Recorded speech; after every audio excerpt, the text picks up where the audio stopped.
ఓం శాంతి. Murali date 18/6/2025. Murali సారాంశం.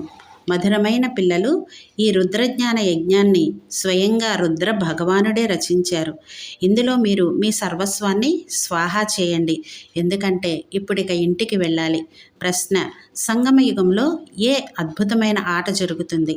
జవాబు: భగవంతుడు రచించిన యజ్ఞంలోనే అసురుల విఘ్నాలు కలుగుతాయి.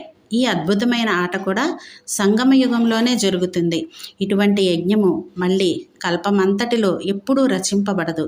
ఇది స్వరాజ్యాన్ని పొందేందుకు చేసే రాజస్వ అశ్వమేధ యజ్ఞం. ఇందులోనే విఘ్నాలు కలుగుతాయి. अच्छा, मीठे मीठे सिकेल दे बच्चों प्रति माता पिता बाप दादा का याद प्यार, गुड मॉर्निंग और नमस्ते. हम रूहानी बच्चों की रूहानी बाप दादा को याद प्यार, गुड मॉर्निंग और नमस्ते.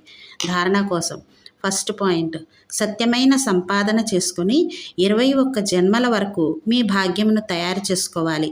శరీరంపై ఎటువంటి నమ్మకము లేదు, కావున కొద్దిగా కూడా అవకాశాన్ని పోగొట్టుకోకూడదు.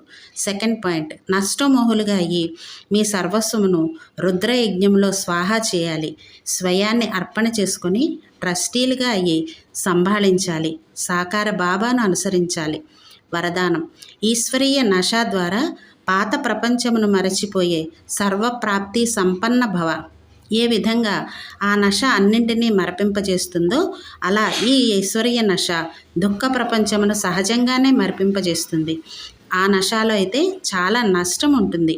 అధికంగా మద్యమును సేవించినట్లయితే అంతమైపోతారు. కానీ ఈ నశ అవినాశిగా తయారు చేస్తుంది. ఎవరైతే సదా ఈశ్వరీయ నశలో అమితానందంగా ఉంటారో వారు సర్వప్రాప్తి సంపన్నులుగా అవుతారు. ఒక్క తండ్రి తప్ప ఇతరులెవ్వరూ లేరు అన్న ఈ స్మృతియే నశాన్ని ఎక్కువ చేస్తుంది.